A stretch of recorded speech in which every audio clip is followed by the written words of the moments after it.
नमस्कार दोस्तों, स्वागत है आपका अपने चैनल पॉइंट ऑफ डिसीजन पर। दोस्तों, आज हम बात करेंगे येस बैंक के बारे में। जैसे कि आप सभी जानते हैं, येस बैंक के क्वार्टर फर्स्ट के रिज़ल्ट अभी पोस्ट हुए थे, जो काफ़ी अच्छे थे और रिज़ल्ट को देखते हुए ही शेयर में काफ़ी अच्छी बाइंग देखने को मिल रही है। डिलीवरी काफ़ी अच्छी उठ रही है, जैसा कि आप देख सकते हैं NSE की वेबसाइट पर। टोटल 5 करोड़ की ट्रेडिंग आज हुई है, जिसमें से 3 करोड़ की लमसम डिलीवरी उठी है, अराउंड 57.92%, जो एक बहुत अच्छी डिलीवरी है। अगर इसी तरह की डिलीवरी डेली उठती रहती है तो ये शेयर जल्दी अपने टारगेट अचीव कर लेगा। अगले 2 क्वार्टर और मोस्ट प्रोबेबली अगर 2 क्वार्टर और ये इतना ही अच्छा प्रॉफिट, इतने अच्छे रिजल्ट पोस्ट करते हैं तो ये शेयर जल्दी अपने हर्डल्स क्रॉस कर लेगा। दोस्तों, जैसा कि आप सभी जानते हैं, इन्होंने जो अभी पोस्ट किया है उसमें 203 करोड़ का प्रॉफिट दिखाया है। दोस्तों, जहां ये लास्ट क्वार्टर में 3,790 करोड़ का लॉस शो कर रहे थे, वहां इन्होंने 203 करोड़ का प्रॉफिट दिखाया है, जो कि एक बहुत अच्छी चीज़ है। अगर ये इसी तरह से प्रॉफिट दिखाते हैं तो शेयर को ज़्यादा प्रॉब्लम नहीं होगी। जैसा कि आप सभी जानते हैं, इनके NPA भी कम हो रहे हैं धीरे धीरे। 203 करोड़ का प्रॉफिट दिखाया है, NPA कम हो रहे हैं। देखिए, जो NPA है इनके, वो भी कम हो रहे हैं। मार्च 21 में 28,609 करोड़ के NPA थे, जो 28,505 के हैं। थोड़े बहुत ही कम हुए हैं, बट कम हो रहे हैं। अगर इसी तरह से थोड़े थोड़े भी प्रोविजंस करते हैं, तब भी ये शेयर येस बैंक जल्दी प्रॉफिट में आ जाएगा, जैसा कि इन्होंने इस क्वार्टर में दिखाया भी है। अब जो इनकी शेयर होल्डिंग पर नज़र डालते हैं हम, देखो दोस्तों, शेयर होल्डिंग में पहले क्या था कि FII 15.17% की होल्डिंग रखते थे, फिर उन्होंने कम कर दी, 1.86% कर दी, फिर 1.66% कर दी, वो रेगुलर कम करते चले गए। लेकिन रिसेंटली FII होल्डिंग्स बढ़ा रहे हैं, जो सीधी बढ़कर 13.72% हो गई है। ये DII आप देख रहे हैं, जो परसेंटेज है 28.53%, ये बैंक्स की थी। 83.95% जब बैंकों ने येस बैंक के लिए, येस बैंक को बचाने के लिए आए थे, ये तब इनकी 83.95% हो गई थी। फिर इन्होंने बीच में कुछ थोड़ी होल्डिंग सोल्ड ऑफ कर दी थी। लेकिन मेरा कहने का मतलब ये है कि mutual funds, FII, DII, insurance companies, सभी के सभी अपनी होल्डिंग्स बढ़ा रहे हैं। सभी की होल्डिंग इस मंथ, इस क्वार्टरली बढ़ती हुई नज़र आ रही है, जो एक अच्छा साइन है। इसका मतलब वे कुछ जानते हैं, उन्हें लग रहा है कि इस शेयर में अब कुछ हो सकता है। क्योंकि अगर ये प्रॉफिट जनरेट करना शुरू कर रहे हैं और अगर ये ऐसे ही जनरेट करते रहे तो डेफिनेटली समथिंग होना ही है। फिर तो अगर प्रॉफिट जनरेट करते हैं कोई कंपनी और क्वार्टर बाय क्वार्टर उसको मेंटेन रखती है, तो ये शेयर जल्दी ही हमें 16-17 रुपये के टारगेट देखने को मिल जाएंगे।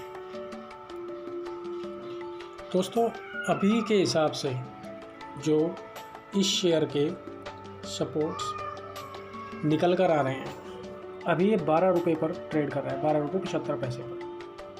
इसके फर्स्ट सपोर्ट 12 रुपये 20 पर है, S1 12.20।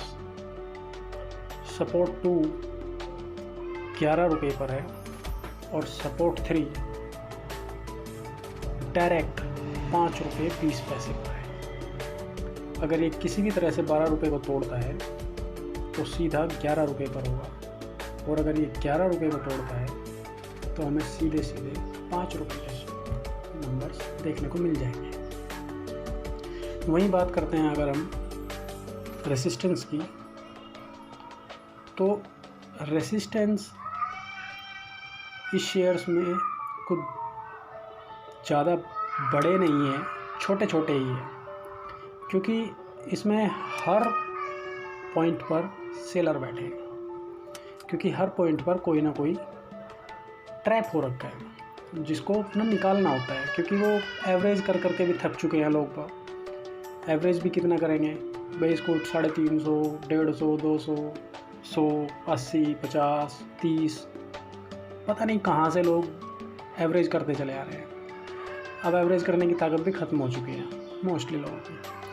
अब जब रेसिस्टेंस की बात करते हैं हम, फर्स्ट रेसिस्टेंट 14 रुपये पर है। अगर ये 14 रुपये को किसी तरह से ब्रेक कर लेता है, जो मोस्ट प्रोबेबली इस क्वार्टर में ख़त्म हो जाना चाहिए, इस क्वार्टर में ये अचीव कर लेना चाहिए इसको, रेसिस्टेंस 2 15.50 रुपये पर है, 15.50 पैसे, और रेसिस्टेंस 3 16.85 पर है। अगर ये 16.85 भी तोड़ देता है, जो अगले 2 क्वार्टर में इसको तोड़ देना चाहिए, मोस्ट प्रोबेबली नेक्स्ट क्वार्टर के रिजल्ट अगर अच्छे रहते हैं, पॉजिटिव रहते हैं, तो ये 16 रुपये 85 पैसे को ब्रेक कर देना चाहिए इसको। और जैसे ही इसने 16 को ब्रेक किया, हमें डायरेक्ट 20 रुपये के टारगेट देखने को मिल जाने चाहिए। दोस्तों, होल्डिंग है, अगर इन्वेस्टमेंट के नज़रिए से हैं तो थोड़ा होल्ड करें और पेशेंस रखें। रिज़ल्ट अच्छे आने शुरू हो गए हैं तो मोस्ट प्रोबेबली जल्दी आपको अच्छे रिटर्न भी मिलेंगे। और अगर आपने जल्दबाजी में कुछ इन्वेस्ट किया है और जो आप होल्ड नहीं कर सकते हैं या आप वेट नहीं कर सकते हैं, इसमें तो टाइम लगने वाला है भैया। ये कोई 2-4 दिन में ये चीज़ें नहीं होने वाली है, क्वार्टर बाय क्वार्टर होगी। अगले क्वार्टर तक ही ये 2-4 रुपये का मूव दे पाएगा, और इसमें भी जब तक ये 12 रुपये 20 पैसे से सपोर्ट पर है तभी तक अच्छी खबर है। अगर इसने सपोर्ट तोड़े तो हमें 11 रुपये और फिर 5-7 रुपये के टारगेट देखने को मिल जाएंगे। अभी इसको 14 रुपये इसके लिए बहुत बड़ा हर्डल है जिसको तोड़ना है। 14 के बाद 15 रुपये 50 पैसे का हर्डल है। 15.50 को तोड़ा तो 16.85 का हर्डल है। 16.85 को तोड़ता है तब हमें डायरेक्ट 20 रुपये के मिलेंगे, फिर 20 के बाद 24, 26, 30 के टारगेट मिल जाएंगे, जो इनके रिज़ल्ट को देखते हुए लग रहा है कि हाँ पॉसिबल है, हो सकता है, क्योंकि मैनेजमेंट बहुत अच्छा है। मैनेजमेंट इतना अच्छा है कि उन्होंने बहुत अच्छे तरीके से मैनेज करके दिखाया है, रिकवरी दिखाई है, प्रोविजंस किए हैं, एनपीए कम हो रहे हैं, ग्रोथ बढ़ रही है, इनके डिपॉजिट्स बढ़ रहे हैं, जिससे इनकी अर्निंग बढ़ेगी, इंटरेस्ट अर्निंग बढ़ेगी। ये अपने आप को कॉरपोरेट बिजनेस से लेकर वापस रिटेल बिजनेस में ला रहे हैं, जो इनके लिए अच्छा भी है।